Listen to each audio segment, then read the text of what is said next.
There's an understanding that people have flaws, and to be honest about that, you know, when it comes up is a good way to start that communication. And mostly I'm seeing young women, but I was telling them, you know, your partner can't read your mind. Like, if something that person does makes you upset, you want to let them know, because if you don't tell them, then eventually, you know, it might just burst out all at once, and they're probably going to ask you like, well, why didn't you tell me this earlier? We could have resolved this earlier, and it could lead to more problems.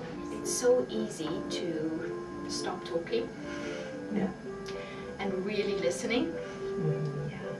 There was no talking about it. It was just go our own ways, and nobody really dealt with the issue. So it was the same thing over and over. I think even for hard facts, it's important that you are comfortable and become comfortable to talk to me, to tell me what really happened, and trust me too. Like, trust me, I can understand and be a comforter for him.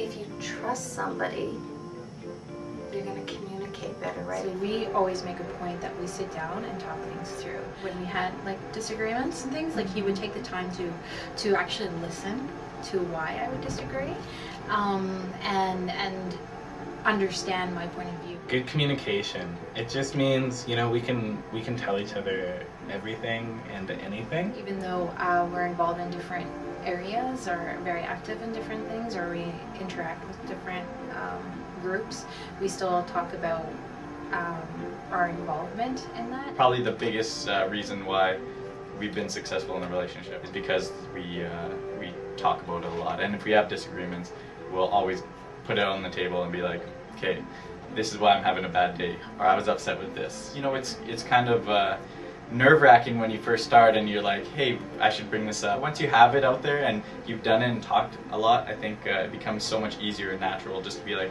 hey, I'm upset because you did this, and it just becomes easy. It's just, yeah, natural. You have that ability to just be very comfortable when you're talking to somebody, and especially when they're talking to you. And a good example of that would be, you know, somebody calling you on your shit, right? Like somebody being like, you're being an idiot. And then you're like, yeah, okay, you're totally right. And if you're in a good relationship, then that different point of view will be projected to you in a way that you can not only understand, but in a way that is gentle.